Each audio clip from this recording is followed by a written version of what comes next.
Bienvenue dans le 22 minuit, toute l'actu vue du Sud. Voici les titres de ce journal. 4 personnes interpellées à Nîmes et dans le Gard. Ils sont soupçonnés d'appartenir à une filière djihadiste qui envoie des combattants en Syrie. À Marseille, on souffre encore de la faim. C'est l'un des enseignements d'une étude de Médecins du Monde. Chez les plus précaires, une personne sur 2 affirme ne pas manger assez. À Montpellier, l'agrandissement de la décharge de Castries provoque la colère d'un collectif d'associations de riverains. Ils ont organisé une visite du site. Et puis Préventica, c'est le salon de l'innovation et en matière de maîtrise des risques en entreprise. Un salon qui se tient en ce moment au Parc Chano à Marseille.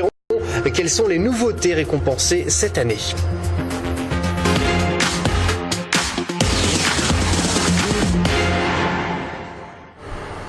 Mais tout d'abord, donc, cette information révélée par nos confrères de Midi Libre. Un coup de filet anti-djihadiste a eu lieu à Nîmes et dans le Vaucluse. Ce matin, 2 hommes et 2 femmes ont été interpellés par des policiers de la Direction Générale de la Sécurité Intérieure. Des individus qui ont été placés en garde à vue à Montpellier. Il pourrait s'agir de 2 hommes qui ont combattu en Syrie. Les 2 femmes, elles, ne s'y seraient pas rendues. On écoute le préfet de la région Languedoc-Roussillon.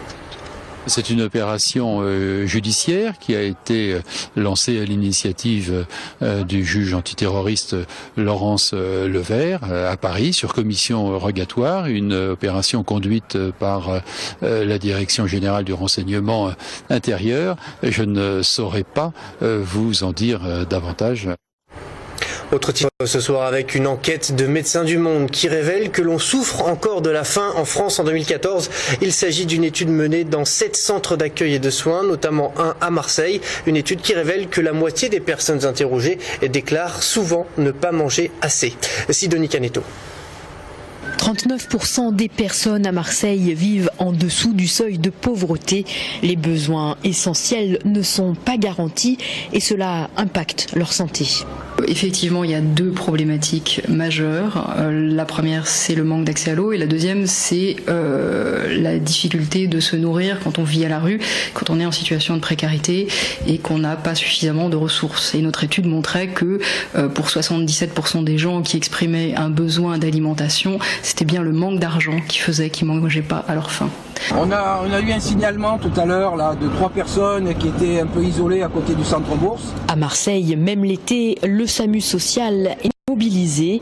3 camions sur 15 tournent tout au long de la journée en repérage pour les personnes qui refusent l'hébergement et qui sont livrées à eux-mêmes. De pouvoir parler avec ces personnes-là, de leur proposer peut-être un hébergement pour quelques jours souvent, et puis de les prendre en charge parce qu'ils n'ont pas déjeuné, ils n'ont pas de repas, ils n'ont pas de soins d'assistance médicale. Notre rôle aussi, c'est de permettre à ces personnes-là de vivre dignement. 46% des adultes et 20% des enfants interrogés par Médecins du Monde disent n'avoir pas mangé au moins une journée entière au cours du mois dernier. Direction Montpellier à présent avec une opération coup de poing du collectif intercommunal contre la décharge de Castries. Les militants ont pénétré le centre de stockage de déchets. C'était samedi matin, une promenade militante pour dénoncer l'autorisation préfectorale récente d'exploiter un second casier, en clair d'agrandir le site. Céline Durchon a suivi cette visite. Reportage. Ils sont déterminés à faire réagir les élus de l'agglomération de Montpellier. Le collectif intercommunal contre la décharge de Castries a occupé les lieux pendant près de 3 heures. Ils dénoncent l'extension de la décharge avec l'ouverture d'un 2e casier et la façon dont sont traités les déchets.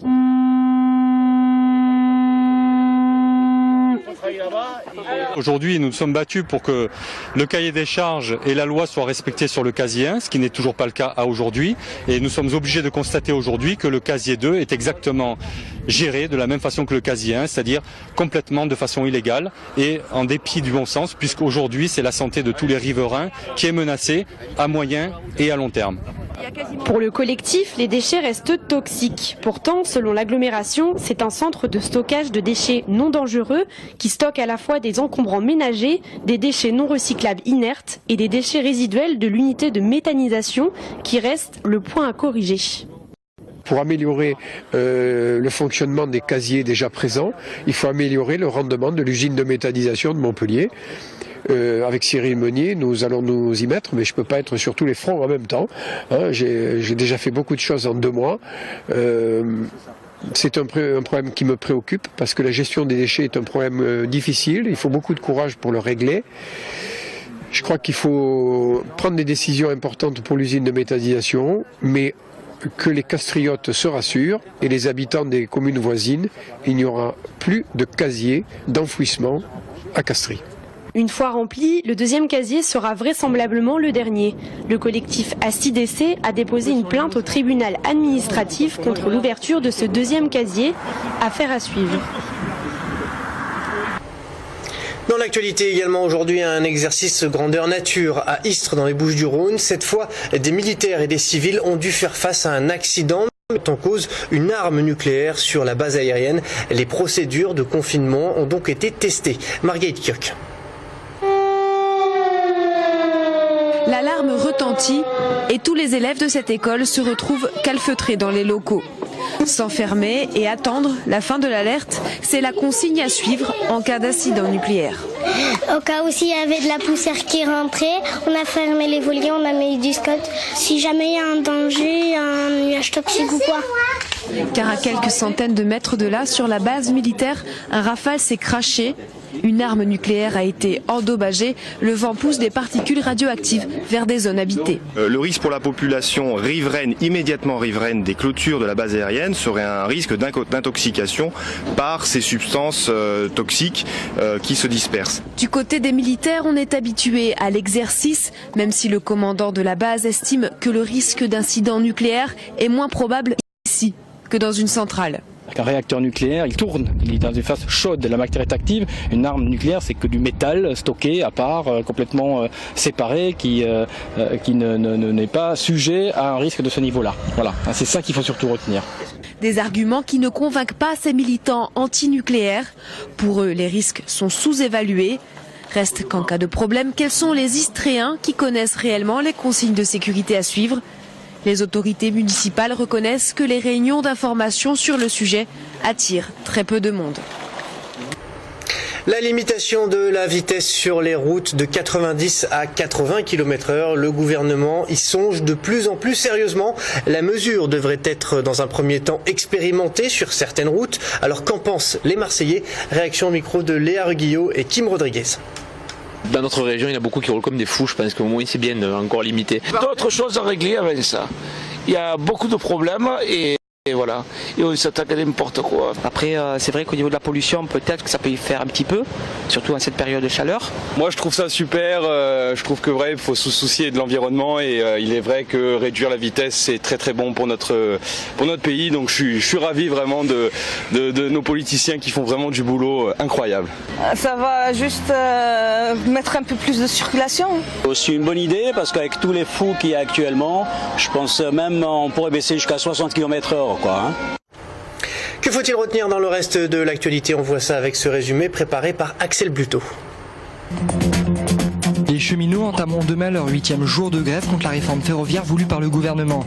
Si le mouvement de grève perd de sa vitesse, le taux de grévistes était de 14,1% pour l'ensemble du personnel selon la direction de la SNCF. Demain, le trafic restera fortement perturbé. Ce midi, les grévistes ont paralysé la gare Montparnasse en envahissant les voies. Plus d'une centaine de personnes sont descendues sur les rails, interrompant le trafic. Selon le président de la SNCF, cette grève aurait déjà coûté près de 100 millions d'euros depuis son commencement. François Hollande a dénoncé l'agression du jeune Rome comme un acte innommable et injustifiable qui heurte tous les principes sur lesquels notre République est fondée. Le jeune homme âgé de 16 ans a été kidnappé, roué de coups par un groupe d'une dizaine de personnes. L'adolescent, connu des services de police, était soupçonné d'avoir participé à plusieurs cambriolages dans la cité voisine au camp de Rome. Selon le maire de la ville, la tension entre les Roms et les habitants s'était accentuée ces dernières semaines. Ce mardi, le garçon est toujours entre la vie et la mort. Le feuilleton Billy Malion continue. Selon une comptabilité secrète de la société, 17 millions d'euros de frais de campagne de Nicolas Sarkozy ont été dissimulés aux autorités de contrôle en 2012. C'est le site Mediapart qui révèle cette information, affirmant que l'UMP aurait caché ses factures. Cette nouvelle annonce intervient seulement 2 jours après la démission officielle de Jean-François Copé de son poste de président de l'UMP. Retour à votre Local, on part au Parc Chano à Marseille où se tient Préventica, le salon dédié aux nouveautés dans le domaine de la maîtrise des risques en entreprise, un salon où l'on récompense les meilleures innovations dans différentes catégories. Coralie Beck et Lucie Secconi vous présentent 2 des lauréats de cette année. Une marque indélébile sur les cambrioleurs, c'est ce que propose cette entreprise depuis 2009. Une manière de dissuader les potentiels braqueurs et s'ils prennent le risque, ils seront aspergés par un produit en apparence incolore. Les forces de l'ordre, à l'aide de lampes UV, pourront révéler sur leurs suspects des traces fluorescentes jaunes. Donc le produit, il va marquer la peau pendant 6 à 8 semaines, il va marquer les capillaires pendant 6 mois, les vêtements pendant la durée de vie des vêtements et les objets 5 ans. L'innovation a séduit le jury et remporte le prix dans le domaine de l'intrusion. Nos critères sont l'innovation, la fiabilité et la partie concrète d'aide que ça peut apporter en fait à tous les citoyens. Pour protéger les salariés des produits les plus dangereux comme l'acide, les entrepreneurs développent des combinaisons spéciales. Celle-ci a remporté le prix de la catégorie équipement de protection individuelle. La combinaison a été parfaitement étudiée au niveau du design pour avoir une très bonne ergonomie, autoriser une bonne liberté de mouvement.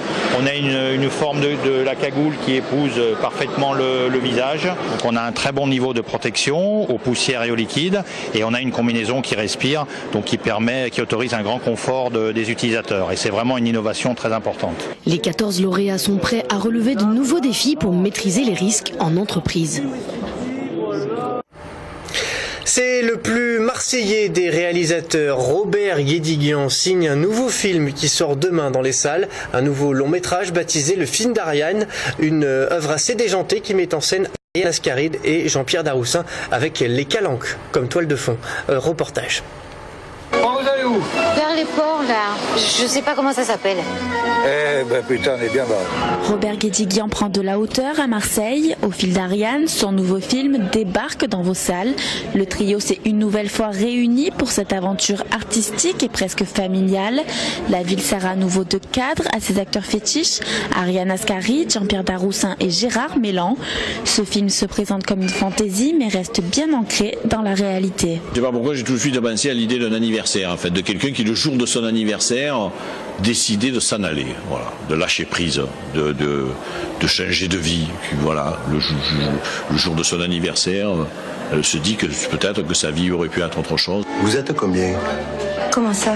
Combien vous êtes pour manger? Toute seule. Pour son 19e long métrage, le réalisateur rend un véritable hommage à sa compagne. Ce film est l'un des premiers où le nom du personnage et celui de l'actrice sont les mêmes. Le truc qui était étonnant, c'est qu'il s'appelait comme moi. Ça, c'était un peu bizarre. Parce que la plupart du temps, les personnages, ils ont un autre nom, donc on invente une histoire par rapport à ce personnage-là. Là, il s'appelait comme moi, mais c'était pas moi. Le film marseillais sera en salle dès demain. C'est donner ce qu'on n'a pas à quelqu'un qui n'en veut pas. C'est toi qui as inventé ça? Yes. Trop fort.